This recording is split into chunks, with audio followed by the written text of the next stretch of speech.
Los niños pueden pasar a su salón. Nomás nos dejan las palomitas aquí para comérnoslas. No, no es cierto, no es cierto. Los niños pueden pasar a su salón. ¿Sale?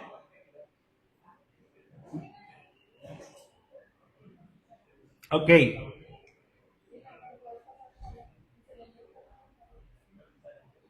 Vamos a poner este tiempo, hermanos, en las manos del Señor. Vamos a orar. Hay varios hermanos que nos avisaron que no iban a poder asistir presencialmente.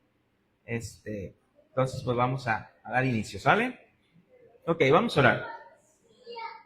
Bendito Dios y Padre de nuestro Señor Jesucristo, te damos gracias, Dios. Gracias porque podemos estar un miércoles más aquí reunidos como iglesia local. Gracias por tu bondad, por tu misericordia. Gracias, Señor, porque pudimos tener un tiempo de oración, los hermanos juntos, Señor, con las peticiones que hay en la congregación. Te pedimos, Señor, por aquellos hermanos, mi Dios, que no pueden acompañarnos, que están pasando alguna necesidad o que tienen alguna enfermedad, mi Dios, que seas tú, Padre eterno y glorioso, quien pueda suplir esa necesidad y esa enfermedad. Te pedimos, Señor, que nos des sabiduría, que me des entendimiento para que pueda compartir tu palabra correctamente. Y sobre todo, Señor, que podamos exponerla de una manera clara y precisa. Yo te doy gracias, mi Dios, en el nombre de Cristo Jesús. Amén. Ok, hermanos, seguimos con nuestra confesión de fe de 1689, que es la confesión que tenemos como iglesia local. Si no tienen confesiones, aquí hay. Aquí pueden tomar una confesión. Aquí hay confesiones. Adelante, ¿eh? Pueden tomar una confesión.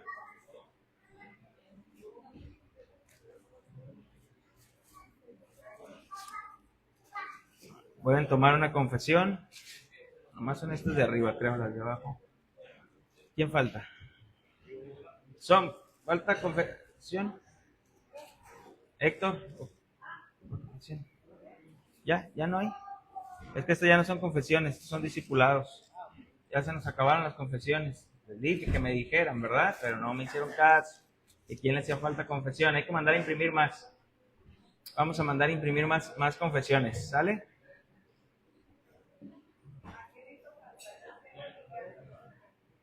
¿Usted tiene en su casa? ¿Alguien, la hermana Chely, tiene una confesión ahí? ¿Quién le hace falta confesión?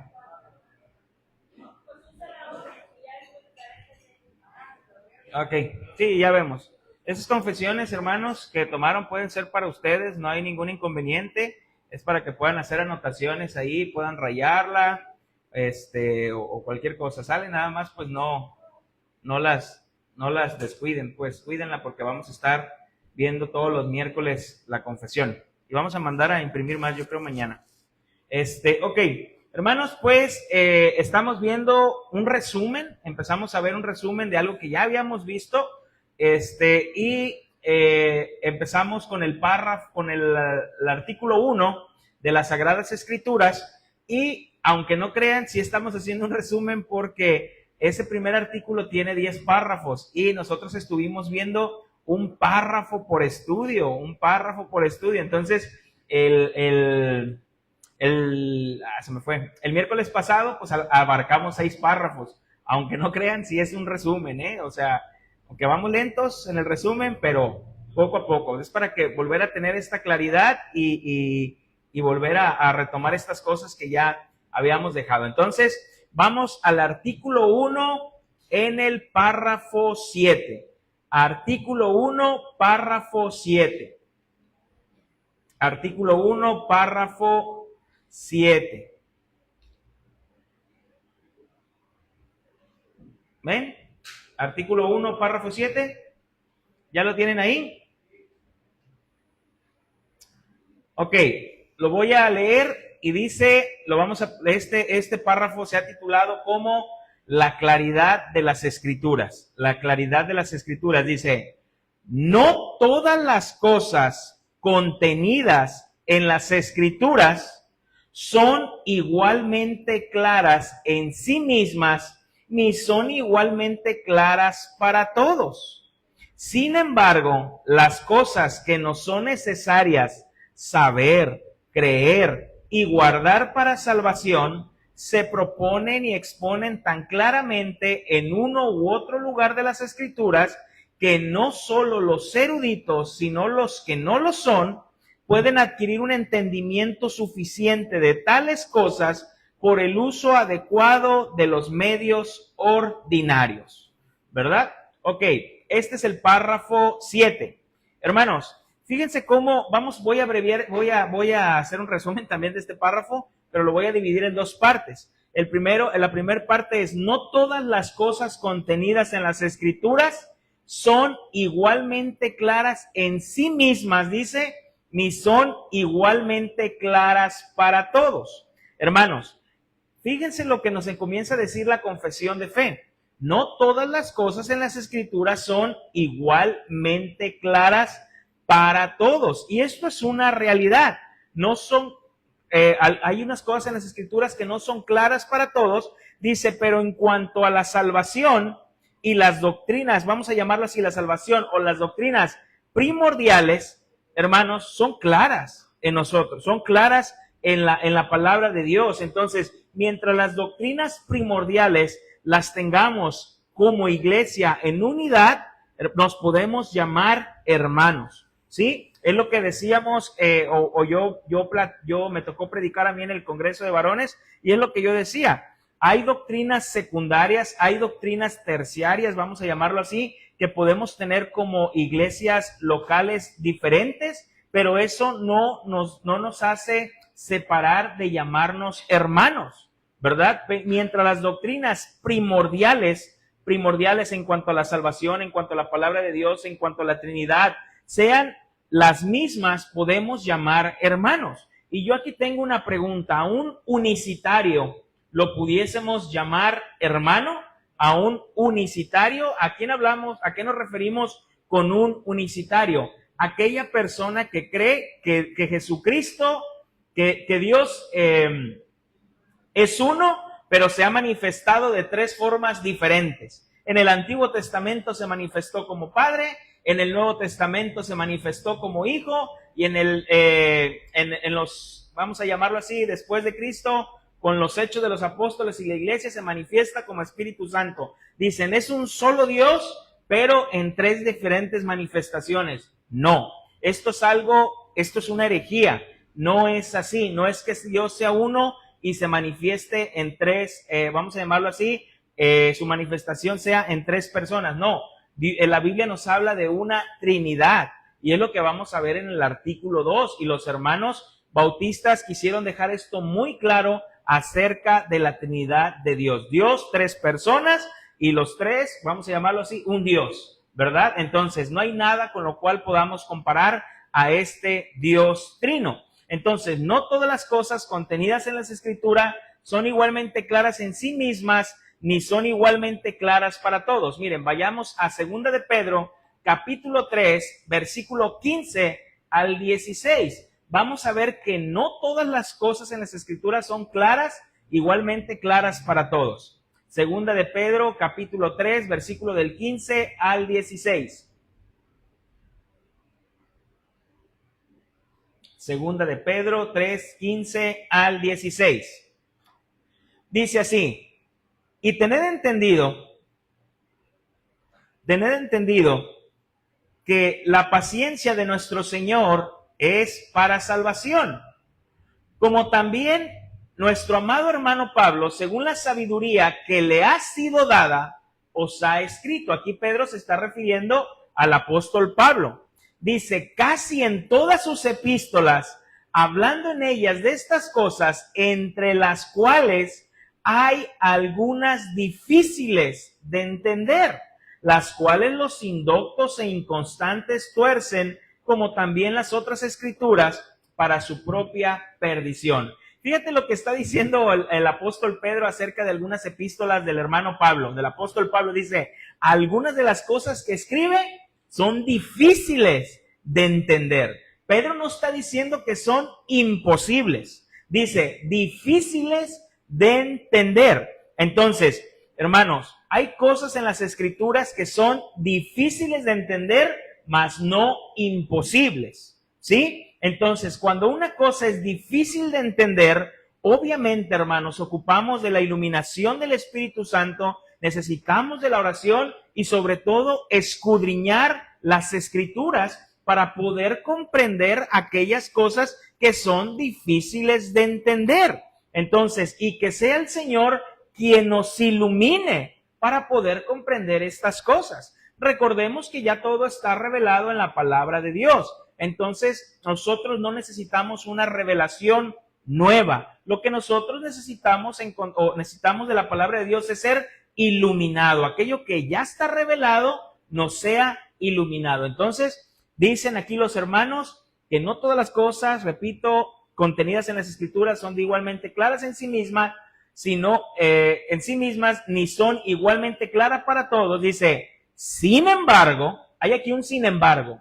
Sin embargo, las cosas que son necesarias saber, creer y guardar para la salvación se proponen y exponen tan claramente en uno u otro lugar de las Escrituras que no solo los eruditos, sino los que no lo son, pueden adquirir un entendimiento suficiente de tales cosas por el uso adecuado de los medios ordinarios. Otra vez, hermanos, aquí hay un sin embargo en cuanto a las cosas necesarias para saber, creer y guardar para la salvación, esas son claras en las Sagradas Escrituras. Las Sagradas Escrituras nos enseñan claramente que el hombre no puede ir a Dios. Las Sagradas Escrituras nos muestran claramente que el hombre necesita de un Salvador, que el hombre está muerto en sus pecados y que el único camino, la única verdad y la única vida es Cristo Jesús. Eso está totalmente claro. Entonces, lo que encontramos, esa claridad en las Escrituras, es que hay un Dios verdadero. Podemos encontrar claramente en las Escrituras de dónde vengo, de dónde vengo, la rebelión del hombre, la caída del hombre, su condición actual, la necesidad de un Salvador que solo se encuentra en la persona de Jesucristo y cómo Él puede hacer posible esta salvación. Entonces, esto, hermanos, es claro en las Escrituras. Y las Escrituras nos habla que el hombre necesita arrepentirse y que su vida necesita ser transformada para vivir conforme a la voluntad del Señor. Esas cosas son claras en las Escrituras, pero dice que estas cosas también nos ayudan por estos medios ordinarios. ¿Y cuáles son estos medios ordinarios que el hombre necesita? Pues obviamente, hermanos, el estudio de la palabra, la oración, el congregarme, todas estas cosas me ayudan a comprender o a entender más el plan de salvación, que ya es claro, pero también algunas cosas que son difíciles de entender. Es por ello, hermanos, que hay algunas cosas que nosotros ya hemos leído o hemos estudiado en las Escrituras, pero cuando comenzamos a profundizar, cuando comenzamos o le pedimos al Señor que nos ayude, que nos ilumine, y quizás el domingo en la congregación se expone un pasaje y dices, ¿cuántas veces yo no había leído ya ese pasaje y nunca lo había visto así? O nunca lo había comprendido de esta manera.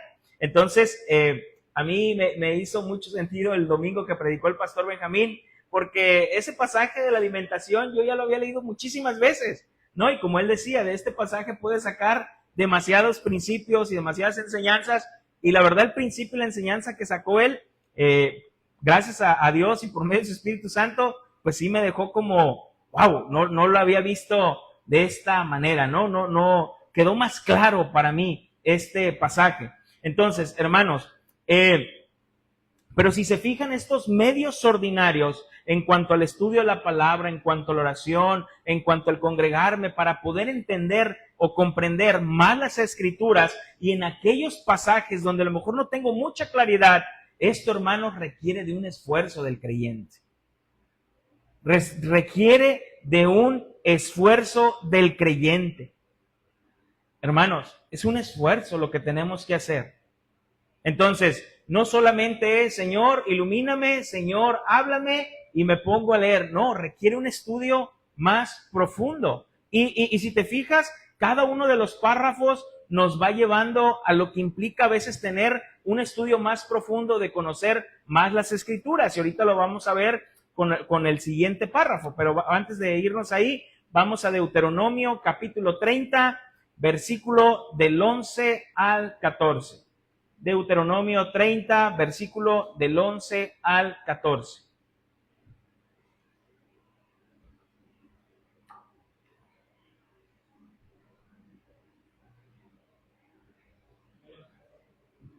Entonces, como resumen, no todas las cosas son claras en las Escrituras, pero sin embargo, todo aquello que es para medio de la salvación son totalmente claras. Otras cosas no, y requieren más de un esfuerzo, ¿no? De estos medios ordinarios para poder comprender. Dice Deuteronomio capítulo 30, versículo del 11 al 14.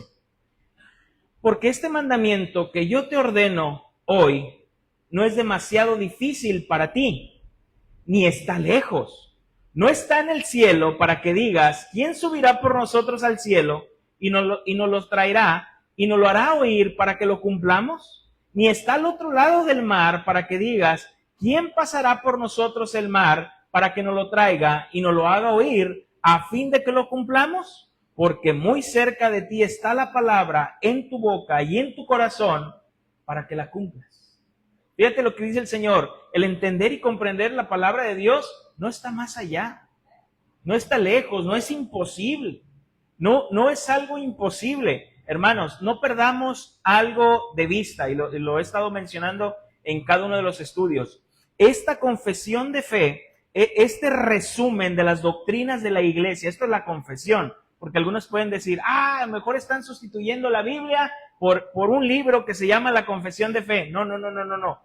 La confesión de fe es un resumen de las doctrinas que vienen en las Escrituras, ¿sí? Entonces, si alguien te preguntara y te dijera, ¿qué creen en Camino de Santidad? Mira, en Camino de Santidad tenemos como 32 artículos muy claros de lo que nosotros creemos. Mira, tenemos esta confesión de fe. Esto hicieron los hermanos. Recuerden que ellos se juntaron a hacer esta confesión de fe para que no los confundieran con protestantes radicales que eran los anabautistas. Recordemos que los anabautistas también salieron junto con esto de la reforma protestante, pero los anabautistas fueron los que comenzaron a decir, porque recordemos que Lutero no lo hacía, recordemos que Calvino no lo hacía, para ellos no era, vamos a llamarlo así, no era reformar o cambiar o hacer otra congregación o salir de la iglesia católica. Lo que ellos, católica romana, lo que ellos querían era hacer una reforma doctrinal, ¿no? Una reforma doctrinal. Pero obviamente, pues esto ya, obviamente esto, ya estaba la Iglesia Católica Romana pues muy maleada, ¿no? Y tenían ya sus principios, sus estatutos, y no lo iban a poder hacer de esta manera. Entonces, recordemos que los hermanos, los anabautistas, ellos fueron los que dieron el primer paso para empezar a rebautizar a las personas y decían, creemos que no se debe bautizar infantes como para perdón de los pecados, porque es un infante. Y ellos decían, tenemos que bautizar a los creyentes. Entonces ellos comenzaron con estas prácticas, pero luego los anabautistas comenzaron a ser más radicales, unos al punto de irse al extremo de independizarse, no querer convivir con la sociedad, no querer contaminarse, querer aislarse. Otros anabautistas comenzaron a seguir este movimiento de los arminianos con todas estas cosas, pero hubo unos de ahí es donde surge este movimiento bautista donde dice, nosotros no nos confundan con los anabautistas, nosotros no somos anabautistas, y entonces por eso hacen esta confesión de fe, pero también a su vez es para que no los confundan con los anabautistas y para contrarrestar lo que se había hecho en el Concilio de Trento. Recordemos que el catolicismo romano, después de la Reforma Protestante, hizo el Concilio de Trento, donde dejó muchas cosas establecidas que ya hemos visto y unos cuantos puntos que vamos a ver. Entonces, cuando ellos dicen aquí que las cosas son claras en cuanto a la salvación, obviamente los hermanos estaban dando un golpe al catolicismo romano. Por eso decíamos el miércoles pasado, tú nunca vas a ver a un católico romano que llegue a tomar misa con una Biblia en su mano. ¿Por qué? Porque es la tradición, así se ha enseñado que no lleves Biblia. No, porque recordemos que para ellos, la palabra del magisterio tiene el mismo peso que la palabra de Dios. Entonces, lo que el sacerdote dice ahí es como si fuese la misma palabra de Dios. Tiene el mismo peso. Quizás muchos no lo saben, pero esa es la realidad de las cosas. Entonces, dicen aquí que las cosas son claras, no todas son claras, perdón, pero en cuanto a la salvación, todo está claro y lo que no es claro requiere un estudio más profundo. Un estudio más profundo. Y a veces en esos estudios profundos es donde nosotros podemos ver diferentes posiciones y terminan siendo doctrinas secundarias o terciarias, ¿verdad? Unos piensan unas cosas, otros piensan otras cosas, pero la primordial es clara, ¿ok? ¿Vamos bien? Bueno, vamos al párrafo 8. El párrafo 8 nos dice que algunas cosas no son tan claras, para la salvación es clara, pero para esas cosas que no son tan claras, el párrafo 8 nos va a dar una respuesta también. Dice, el Antiguo Testamento, el párrafo 8 dice, el Antiguo Testamento en hebreo, que era el idioma del pueblo de Dios en la antigüedad, y el Nuevo Testamento en griego, que en el tiempo en que fue escrito era el idioma más generalmente conocido entre las naciones, siendo inspirados inmediatamente por Dios y manteniendo puros a lo largo de todos los tiempos por su especial cuidado y providencia, son, por lo tanto, auténticos, de tal forma que en toda controversia religiosa, ¿dónde nos puede llevar una controversia religiosa? Estos puntos que no son tan claros. En una controversia religiosa, la iglesia debe recurrir a ellos como autoridad determinante.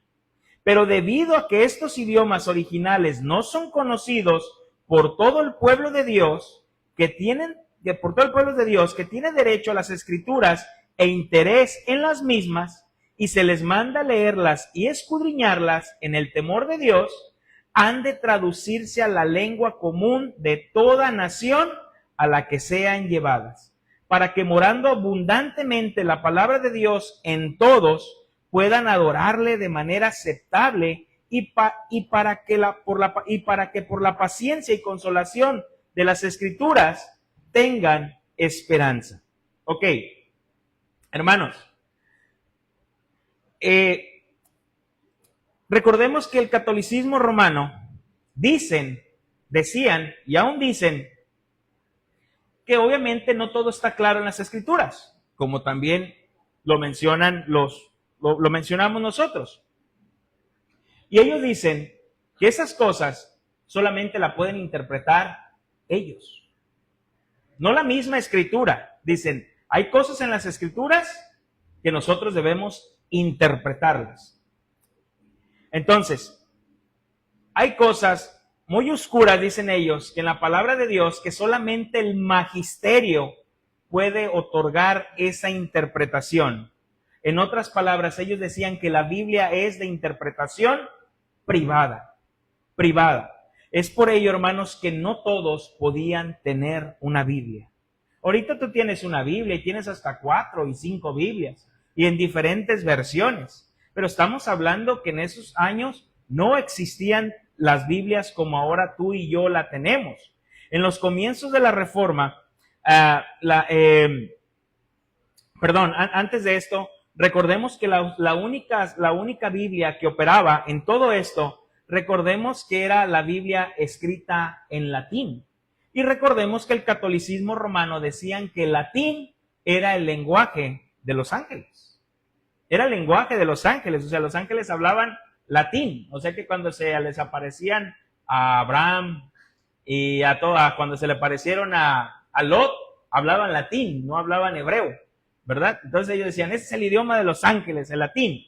Entonces, hermanos, pero obviamente ellos decían esto porque de esta manera tenían al pueblo controlado. Inclusive mi mamá me dice, mamá tiene 60 años, dice, yo me acuerdo que era muy chiquita, muy pequeñita, y aún mi abuelita me llevaba a misas muy de mañana, las misas de gallo, ¿no? ¿Cómo les llamaban? Misas de gallo, creo. Dice, pero mi abuelita le gustaba ir a una iglesia, aquí en Colima, donde la misa aún se daba en latín. Se daba en latín, el sacerdote sabía latín y daba toda la misa en latín. Dice, la gente obviamente no entendía nada, pero era algo que estaba dando en latín y como que eso tenía más peso. Hermanos, en los comienzos de la Reforma, la principal Biblia pues, que se tenía era la Vulgata Latina. Era la única que había, que esta fue traducida por Jerónimo, ¿verdad? Que él la agarró del hebreo, del griego, y él hizo esta traducción al latín por ahí del año 380 después de Cristo. Y esta Biblia fue la que comenzó o permaneció por bastante tiempo. Era una Biblia en latín. Pero con la época de la Reforma había sufrido, cuando Martín Lutero empieza a estudiar la Vulgata Latina para empezar a hacer estas traducciones, se da cuenta que había muchas cosas que realmente habían sido, no estaban muy bien traducidas del idioma hebreo y griego hacia latín. Entonces, y es Martín Lutero quien comienza a hacer como una traducción todavía más fiel en cuanto al hebreo y al griego para traducir la Biblia pues a su idioma. Entonces, recordemos también que la Biblia era un libro con el cual el público no estaba generalmente familiarizado. Repito, no tenían una Biblia como ustedes la tienen, como yo la tengo, y no era un libro que la mayoría de los individuos o familias pudieran poseer en sus hogares. No lo había. El único lugar donde ellos podían escuchar la palabra de Dios, pues eran en las misas, vamos a llamarlo así. E inclusive a tal grado, las Biblias, algunos escritores dicen, y la historia dice, que las Biblias estaban encadenadas a los púlpitos. O sea, estaba el púlpito, estaba una Biblia y tenía una cadena, porque la Biblia era de interpretación privada. No todos podían leerla, no todos podían interpretar lo que decía la palabra de Dios, más que solamente el magisterio, eran los únicos. Quien llegaba a tener una Biblia en su casa eran los reyes o las personas que realmente tenían dinero. Eran los únicos que podían llegar a tener una Biblia. Entonces, no era un libro que pues el público pudiera poseer. Entonces, Lutero, de aquí de la Vulgata Latina, es donde él comienza a hacer estas traducciones y pues él comienza a ver que obviamente hay, repito, que el pueblo no podía leer la palabra de Dios, pues no le entendía. ¿Cuál fue la tarea de Lutero o qué quiso hacer Lutero? Él dijo, yo quiero que todo campesino tenga una Biblia, que todo campesino pueda leer la palabra de Dios, que todos puedan entender y comprender lo que se puede ver en claridad, lo que son las escrituras. Y ese era el plan de Lutero, traducir la Biblia al idioma, a su idioma, para que cada persona tuviera una Biblia y pudiera leerla. Entonces, pero esto, ¿qué crees? Pues obviamente el catolicismo romano no le gustó. Y por eso en el Concilio de Trento, después de la Reforma, el catolicismo romano dijo, todo aquel que haga una traducción de la Biblia es un hereje.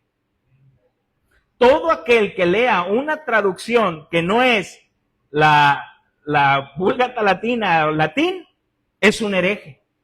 Entonces, por eso los hermanos aquí están diciendo, no, si confiamos en los escritos, tanto el hebreo y en el griego, pero es necesario que cada persona o cada comunidad tenga una Biblia en su propio idioma. En su propio idioma. Para el año 1522, Lutero ya había traducido el Nuevo Testamento. En el 1522 y para el año 1534, Lutero ya había terminado de traducir la Biblia completa, inclusive los libros apócrifos. Y es ahí en esa traducción donde Lutero se da cuenta que hay esos libros que son mencionados apócrifos y los pone aparte. Dice, estos libros no coinciden, que ya hablamos de los libros apócrifos, no nos vamos a regresar ahí, ya hablamos de estos libros y los quitaron. Ahora el catolicismo romano dice, ese Lutero quitó esos libros y ellos no tienen la Biblia completa, esos libros deberían de estar ahí. Claro, hermanos, recordemos que Lutero, recordemos que Calvino eran hombres, así como tú y como yo, y tenían errores. ¿A qué voy con esto? No porque haya sido un error que hayan quitado los libros apócrifos, no, inclusive Lutero quería quitar también algunos libros del Nuevo Testamento. No tenemos que esconder las cosas, hermanos, es la realidad. Quiso quitar, creo que Santiago, quiso quitar, creo que Apocalipsis, quiso quitar Hebreos. Entonces pues le dijeron, no, espérate, o sea, nada que ver. O sea, tranquilo, nada que ver, ¿verdad? Porque le aterraba el ver de esta manera a un Dios que no era conforme a las Escrituras, o presentar como otro Dios. Entonces, era hombre también y tenía, pero no se logró, obviamente no pudo hacer esto, pero esos libros apócrifos, pues realmente ya vimos de dónde vienen y por qué están. Entonces, una de las cosas de Lutero, repito, es que cada persona tuviera una Biblia. ¿Pero qué crees? Aunque las personas tuvieran una Biblia, se encontraba con otra problemática, que las personas no sabían leer, ni aún en su idioma original. No sabían leer. Entonces, ¿qué es lo que hace Lutero? ¿O por dónde va para que las personas pudieran tener la palabra de Dios? Pues comienza a introducir cantos, pero ya en su idioma original. ¿Por qué? Porque también recordemos que en las iglesias, en el catolicismo romano, pues hacían las misas, y estas misas que se hacían, pues eran los cantos gregorianos los que se daban, ¿no? Los cantos gregorianos, y pues también algunos en latín. Entonces la gente no entendía ni lo que cantaba. Entonces el Lutero, pues vamos a meter por ahí, por la música. ¿Y qué crees que hacía Lutero? Pues Lutero lo que hacía, agarraba las canciones seculares que había en el pueblo, que no eran dirigidas a Dios, agarraba esa música que todo el pueblo ya sabía, les quitaba la letra y les metía salmos. Entonces, de esa manera introducía. Inclusive para los hombres que no les gustaba ir a las tabernas, agarraba canciones de tabernas, les quitaba la letra, les dejaba la música, y de esa manera introducía la palabra de Dios. Y yo sé que algunos pueden justificar y decir, si Lutero lo hizo, ¿por qué nosotros no? Y te vas a subir y te vas a aventar las canciones de Peso Pluma aquí arriba. No es eso.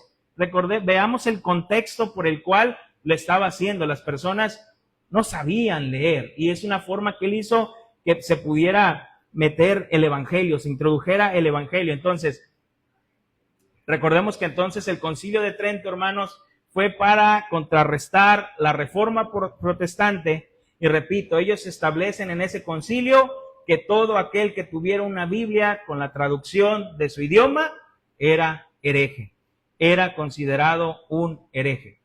Entonces, hermanos, pero fue Dios quien guardó providencialmente los escritos de la Biblia en sus idiomas originales. En sus idiomas originales. ¿A qué me refiero con esto? Obviamente no en su papel original, pero sí en las copias que se fueron dando fielmente, ¿no? Entonces, hermanos, la Biblia, claro que tiene errores.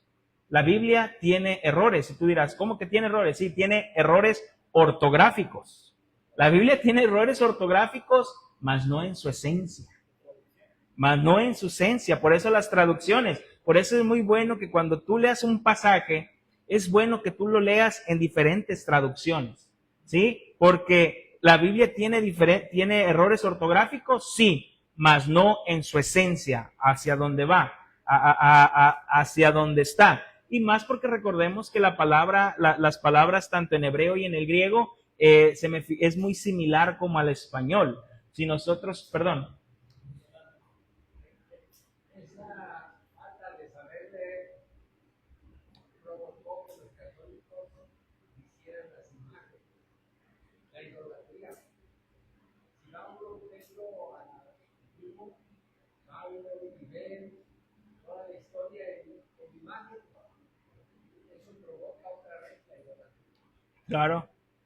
Claro, el no tener las Sagradas Escrituras, ¿no? Y poder leer sobre las imágenes, dice el hermano Higinio, que pues fue muy fácil introducir eso, ¿no? De adorar imágenes. La gente no sabe, termina adorándolas. Y hoy, aunque ya leen y saben, ¿no? Les dices que ellos adoren, no, nosotros no adoramos, ¿verdad? Nosotros no adoramos, pero hermanos, entonces,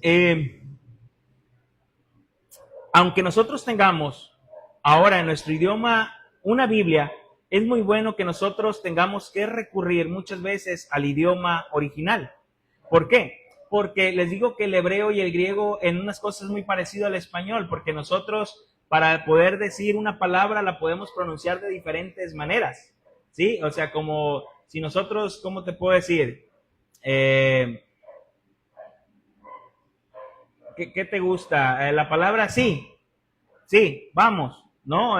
Tú dices, sí, vamos, pues va, tú puedes decir va, o algo así, pues, órale, ¿va? Si vivieras en Guadalajara sería un arra, hacha, ámola. Entonces, es todas estas cosas. Entonces, tú dices, pues, le dijo hacha, y dice, ¿qué le dijo? ¿Que iba a sacar un hacha? No, le dijo que sí, o sea, vamos, ¿no? Entonces, por eso es bueno recurrir al idioma original. Pero tristemente, pues hoy recurrir al idioma original para algunas personas, esto es como presumido, ¿no? ¿O para qué profundizas más allá? El conocimiento envanece, mas el amor edifica. No, pues tenemos que estudiar. Y es por ello que a veces cuando ustedes ven que yo predico, digo, esta palabra en el original quiere decir esto. ¿Por qué? Porque a veces una palabra en el original te puede cambiar todo el contexto de lo que estamos leyendo. Todo el contexto, ¿no? Como esa palabra de cuida tu salvación con temor y temblor. Aquí dice que cuides tu salvación con temor y temblor. No la pudiste ganar, mucho menos la vas a poder cuidar. Entonces, ¿a qué hablo con eso? Esa palabra cuidar tiene algo que ver en el griego, ¿verdad? Digo, no nos vamos a meter a eso, pero son esas cosas. Entonces, esto es lo que nos habla, ¿no? Entonces, el párrafo 8 nos dice, en resumen, que la Biblia debería de ser traducida en su lenguaje común, que todas las personas tengan la traducción en su lenguaje común. Y vamos a pasar, hermanos, al párrafo 9. Párrafo 9. Entonces, aquí el párrafo 8 nos dice que la Biblia las cosas que no son tan claras, aún en nuestro idioma original, pues tenemos que escudriñar donde fue realmente la fuente, donde viene escrito, ¿verdad? Y esto están enseñando a los hermanos que la Biblia no es de interpretación privada. Y el párrafo 9 nos lo va a confirmar. Y es así como se titula el párrafo 9. La Biblia debe ser interpretada con la misma Biblia. ¿A qué voy? Y yo sé lo que les he dicho, hermanos. Yo no entiendo, no comprendo, o trato de entender y comprender que una persona predique la palabra de Dios y que use un versículo, 2 versículos en un sermón de 1 hora. Digo, ¿y cómo le haces para usar un versículo, 2 versículos para dar un sermón de 1 hora si la Biblia es su propio intérprete? Si yo estoy interpretando, si yo estoy exponiendo un pasaje, yo necesito interpretarlo con los demás versículos de la Biblia. Y esos otros con otros versículos, y esos otros con otros versículos. Entonces la Biblia debe interpretarse con la misma Biblia. Mira, dice el párrafo 9. La regla infalible de interpretación de las Escrituras las constituyen las propias Escrituras. Por consiguiente, cuando surge una duda respecto al verdadero y pleno sentido de cualquier pasaje bíblico que no es múltiple, sino único, este se debe buscar en otros pasajes que se expresen con más claridad. ¿Qué estaba diciendo aquí? La Biblia no es de interpretación privada y no necesitas al magisterio para que te interprete un versículo. La misma Biblia interpreta ese versículo. La misma Biblia. Entonces, hermanos, este penúltimo párrafo y el último también son conocidos como los refuerzos o las conclusiones de los párrafos anteriores, ¿verdad? De los cuales hemos estado estudiando. No pierdan que, repito, que esta confesión se hizo para que no los confundieran con los hermanos radicales y tampoco que no los, para en cuanto al concilio de Trento. Entonces, la iglesia romana decía que había 2 fuentes de revelación, o sigue diciendo que hay 2 fuentes de revelación. La revelación escrita y la otra que les es dada al magisterio. O sea, entonces hay 2 fuentes de revelación, la escrita y la que le fue dada al magisterio. Entonces, y esto dan la misma autoridad. Por eso ellos dicen que el Papa es infalible. Ellos dicen que el Papa es infalible. El Papa no se equivoca. No se equivoca. Por años, por siglos, así lo han manejado, ¿eh? Por siglos, así lo han manejado.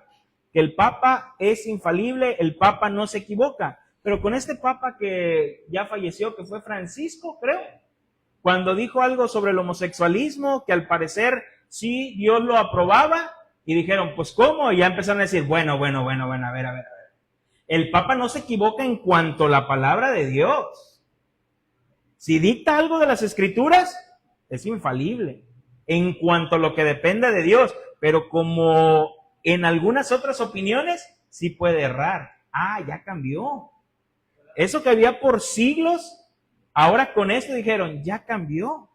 Mira, precisamente ¿qué fue? El martes me invitaron a una reunión y fui a esa reunión y yo iba confundido en esta reunión. Yo creí que me iba a juntar con varios hermanos pastores, pero ya no tengo mucho tiempo. Pero es bueno que te lo diga. Me junté y yo iba con esta reunión porque tenía una reunión que yo sabía que me iba a juntar con unos hermanos, pero ya me dijo mi esposa, no, la de los hermanos es hasta el viernes. Ah, ya, ok. Entonces yo voy a este desayuno y yo voy con la mentalidad de que me voy a juntar con unos hermanos.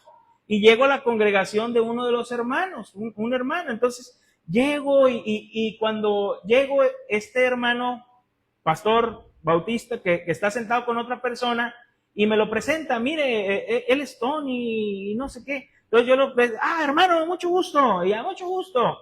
Y ya nos sentamos y faltaban más personas por llegar. Entonces, pues ya veo que viene un señor como de 2 metros, con una cruz así como casi de metro también, así una cruz, un anillo, y lo veo y digo, ah, caray, este hermano está raro, ¿verdad? Y ya, hola, mucho gusto, mucho gusto.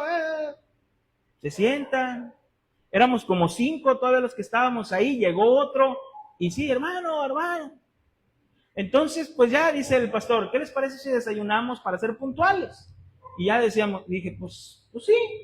Entonces dice el pastor, vamos a dar gracias, ¿les parece? Me imagino que todos dan gracias aquí. Y ya dijimos, pues sí.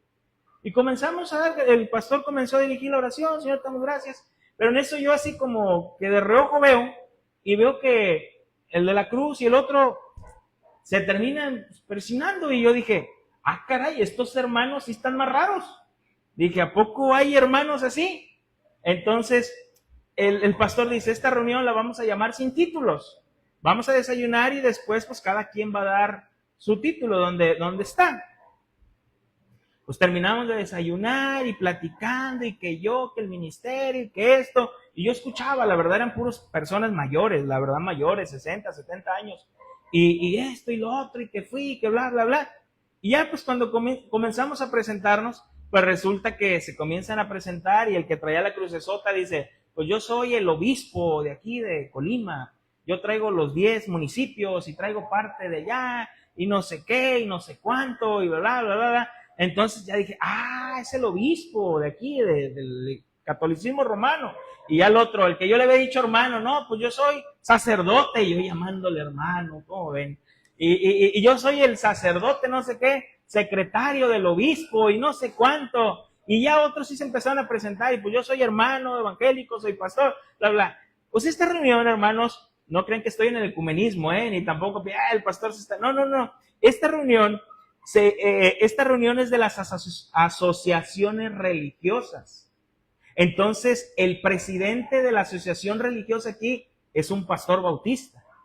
Entonces, él presenta las cosas o habla o dice de las cosas que se quieren hacer como asociaciones religiosas, pero dentro de todo está obligado a tener de otras religiones para que sea la asociación. No sé si logro explicarme. Entonces ya ahí llegó después la directora de las asociaciones religiosas, que por cierto es hija de un pastor, es creyente, y nos estuvo diciendo varias cosas. Y dentro de todo lo triste, digo, no tiene nada que ver con lo que estamos, bueno, sí tiene un poquito que ver, pero dentro de todo esto nos decía esta directora, ¿saben qué es lo más triste? Que lo más triste es que yo tengo que llegarles aquí oye, me están grabando, yo estoy diciendo, pero bueno, Lo más triste de esto es que yo tengo que llegar aquí con un protocolo donde les manda saludos la gobernadora, les manda saludos el secretario, dice ya, pero lo más triste es que tanto en cuanto a la presidencia de la República y el gobierno que tenemos hoy aquí en Colima, lo que menos les importan son las asociaciones religiosas. Si se desaparece, no pasaría nada. Es triste, hermanos. Pero no, eso no es lo más triste. Y otras cosas en las cuales me enteré y dije, wow, todo esto lo desconocía. Ya no voy a ir a esas reuniones, no crean que voy a seguir yendo, yo no voy a ir. Pero dentro de todo, el obispo decía algo. Decía, el catolicismo romano sufrió un choque con el papa anterior, porque nos salió muy explosivo, salió muy... Dijo cosas que no podíamos después, así como que, ay, y el catolicismo no estaba preparado para todas estas cosas que está hablando. Entonces, ahora necesitamos, con este nuevo papa, necesitamos ahora un papa que sea más central, más tranquilo, para ver si podemos volver a llegar a esta unidad. Hermanos, ¿a qué voy con esto? Ya ni sé a qué voy con esto, no sé por qué me desvié tanto, pero a lo que voy, que el Papa no es infalible, hermanos. El Papa puede equivocarse, es hombre, así como tú y como yo, es hombre. Entonces, y no solamente la revelación del magisterio, las escrituras deben de interpretarse con las mismas escrituras. Yo soy hombre y puedo equivocarme, por eso te digo, tráete tu Biblia, porque yo puedo decir algo que estoy equivocado y que tú puedas comprobarlo con la palabra de Dios. Por eso en la hermenéutica hay algo que se llama la analogía de la fe. Esto quiere decir que las escrituras se interpretan con las propias escrituras. Las escrituras deben de interpretarse con las mismas escrituras. Entonces, hermanos, voy a concluir. Yo creo que sí lo concluyo porque es cortito. Entonces, el párrafo 9 nos habla que no necesitamos de un magisterio para que nos interprete las escrituras, porque las mismas escrituras interpretan las escrituras. Entonces, viene el párrafo 10. El párrafo 10. El párrafo 10.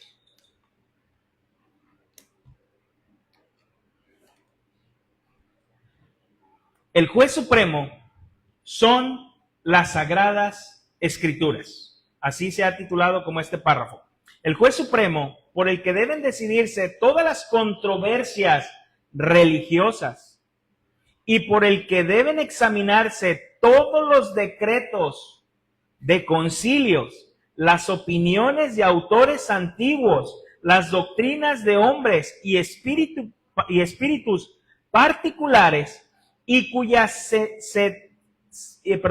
sentencia debemos acatar, no puede ser otro sino las sagradas escrituras entregadas por el Espíritu. A dichas escrituras así entregadas se reduce nuestra fe en definitiva. ¿Qué es lo que dice? No importa si son las controversias religiosas, deben examinarse, así sean los decretos de los concilios. Obviamente, hermanos, acababa de terminar el concilio de Trento. No importa lo que diga el concilio de Trento, no importa lo que diga el Papa, no importa aún lo que digan algunos hermanos. Todas estas cosas deben examinarse con las sagradas escrituras. Las sagradas escrituras son el juez supremo, dice, ¿no? El juez supremo. Entonces, hermanos, debemos acatarnos a las sagradas escrituras. En cuanto a toda controversia, esta palabra controversia quiere decir toda polémica, todo debate, toda discusión, toda disputa, debemos nosotros irnos a las sagradas escrituras. ¿Qué dice la Biblia? ¿Qué dice la Biblia? ¿Qué nos enseña la Biblia? ¿No? Y hay veces cuando, recuerdo que comentaba el pastor Chuy Olivares que se juntaban en una reunión de pastores y que comenzaron a hablar un tema que estaba pasando y dijo Chuy, a ver, hermanos, vamos a ir a la palabra de Dios. ¿Qué nos dice la palabra de Dios? Y que le dijo un pastor, ay, Chuy, tú y la Biblia, siempre. Tú y la Biblia. Dijo, no, pues espérame, ¿qué quieres que te saque? El libro del Mormón, el libro del Testigo de Jehová. Pues claro, tenemos que ir a las Escrituras. Y esto es triste, hermanos, que un pastor te diga tú y la Biblia. Entonces, él dice, en cuanto a toda polémica, discusión y todo, la Biblia debe ser nuestro juez supremo. Nuestro juez supremo. No importa lo que los decretos dicten. No importa lo que escribieron en el Concilio de Trento. Todo debe ser examinado con las Escrituras. Con las Escrituras. Efesios 2:20. Efesios 2:20. Ya estoy sobre el final. Efesios 2:20. Edificado sobre el fundamento de los apóstoles y profetas, siendo la principal piedra del ángulo Jesucristo mismo. También nos dice el párrafo 10, aunque las opiniones de los autores antiguos, así haya sido quien haya escrito, hermanos, los autores, los mártires, quien haya escrito las cosas deben ser examinadas con la palabra de Dios. Repito, para el catolicismo, el Papa de la Iglesia es el sumo pontífice, el jefe de la Iglesia católica, el vicario de Cristo en la tierra, el obispo de Roma y poseedor del pastoreo de todos los cristianos, dado por Cristo a San Pedro y consecuentemente a los papas con la sucesión apostólica ejercida mediante la ordenación por la imposición de manos. Aun aunque éste te diga, debe ser examinada con la palabra de Dios, porque es el juez supremo. Hermanos, si nosotros los evangélicos hablamos y que el catolicismo romano y que el Papa, hermanos, pero tristemente en la iglesia de hoy hay mucha pastorlatría. Hay mucha pastorlatría en la iglesia evangélica. Lo que diga mi pastor, no importa que contradiga las Sagradas Escrituras, no importa que no venga en la Biblia, lo que diga mi pastor. Mi pastor tiene la verdad absoluta. Y eso es peligroso, hermanos. Eso es tener una pastorlatría. Es idolatrar al pastor. Él es humano, también se equivoca. Yo soy humano, hermanos, me equivoco. Puedo equivocarme al aconsejar, puedo equivocarme muchas veces al predicar, a lo mejor hablar un texto que no tenía nada que ver en ese punto, porque soy humano, puedo equivocarme. Y por eso debemos ir a las Sagradas Escrituras, hermanos. Pero tristemente así hay. Hermano, pero eso no viene en la Biblia, pero mi pastor lo dijo. Pero mi pastor lo cree, y si mi pastor lo dijo, mi pastor lo cree, así debe de ser. Así debe de ser. Cuidado, hermanos, cuidado. Inclusive el párrafo 9 dice, aún las doctrinas de los hombres deben examinarse bajo las Sagradas Escrituras.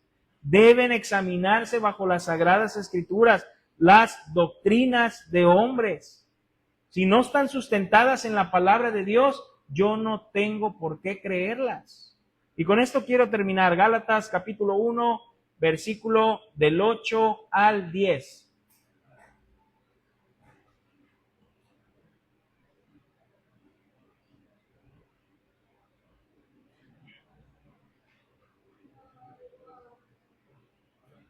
Gálatas capítulo 1, versículo del 8 al 10. Fíjate lo que está diciendo el apóstol Pablo. Mas si aún nosotros o un ángel del cielo os anunciare otro evangelio diferente del que hemos anunciado, sea anatema. Como antes hemos dicho, también ahora lo repito, si alguno os predica diferente evangelio del que habéis recibido, sea anatema. Pues, ¿busco ahora el favor de los hombres o el de Dios? ¿O trato de agradar a los hombres? Pues si todavía agradara a los hombres, no sería siervo de Cristo. Hermanos, ¿qué estamos nosotros haciendo al estudiar esta confesión de fe? ¿Sabes qué estamos haciendo? llevándola a examinarla a las Sagradas Escrituras. Si es cierto que cada uno de esos artículos está sustentado con la palabra de Dios. Es ahí a donde estamos llevando. ¿Por qué? Porque la palabra de Dios es nuestro juez supremo. Pero hoy sale el pastor Cash Luna y dice, hay algunos cristianos que tienen bibliolatría. Prefieren hacerle más caso a la Biblia que a Dios. Oh, pues, ¿le encuentras congruencia a esto? Hay más que la Biblia y no lo que Dios dice. ¿Sabes por qué él piensa de esta manera? Porque él no tiene sola escritura. No tiene sola escritura. Hermanos, porque hay algunos evangélicos que no tienen sola escritura, ¿sabías? Hay muchos evangélicos que no tienen sola escritura. Hay muchos evangélicos que aún piensan y creen que Dios les puede dictar las cosas al oído. No viene en la Biblia, pero a mí Dios me lo dijo. Pero eso que tú estás diciendo, sí, pero a mí Dios me lo dijo aquí. O yo lo soñé. O alguien me profetizó. Alguien vino y me profetizó. Pero eso que te profetizó no está sustentado en las Sagradas Escrituras. Pero me lo dijo. Eso no es tener sola escritura, hermanos. No es tener sola escritura. Porque deben estar sustentados en la palabra de Dios. ¿No dijo eso el apóstol Pablo? Si yo, un ángel del cielo, viene y les predica un evangelio diferente, sea anatema. Sea anatema.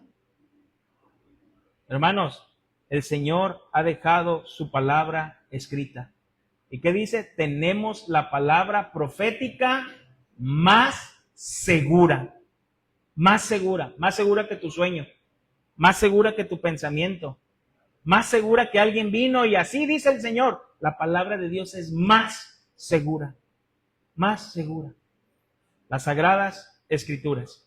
Hasta aquí, hermanos, terminamos nuestro artículo 1 en cuanto a las Sagradas Escrituras y con la gracia y misericordia de Dios pasaremos al artículo 2 que habla de Dios y la Santa Trinidad, ¿no? Creo que lo menciona así, Dios y la Santa Trinidad, el artículo 2. Vamos a tratar de hacer un resumen de Dios y la Santa Trinidad. Vamos a tratar de hacer un resumen, ¿no? Tratar de Dios y la Santa Trinidad, querer resumir. Pero bueno, entonces terminamos este artículo 1, hermanos, en cuanto a las Sagradas Escrituras. Y pues vamos a orar para despedirnos. ¿Les parece? Bendito Dios y Padre de nuestro Señor Jesucristo, te damos gracias. Gracias, Señor, por tu palabra, porque tu palabra es viva y es eficaz. Es más cortante que toda espada de 2 filos. Señor, porque tenemos la palabra profética más segura, que es tu santa palabra. Es ahí, Señor, donde podemos recurrir. Es ahí, Señor, donde podemos examinar nuestros pensamientos, nuestras intenciones. Es ahí, Señor, donde podemos llevar y sopesar las doctrinas, los pensamientos, las ideologías en tu palabra, Señor. Porque tú las has dejado por escrito, mi Dios. Y tú nos mandas, Señor, a que todo aquello que venga a nuestra vida tiene que pasar por ella. Ese es el filtro, Señor, de nuestra vida. Te damos gracias, Señor, porque nos dejaste esta palabra por escrito. Te damos gracias, Señor, porque ahora la podemos tener y podemos disfrutar de ella. Señor, perdónanos porque también la hemos tenido en poco. Porque el hecho de tenerla en casa, Señor, inclusive se ha dejado de leer. Se puede dejar tiempo sin estudiar. Nos hemos acostumbrado a tenerla, Señor, que nos olvidamos de ella.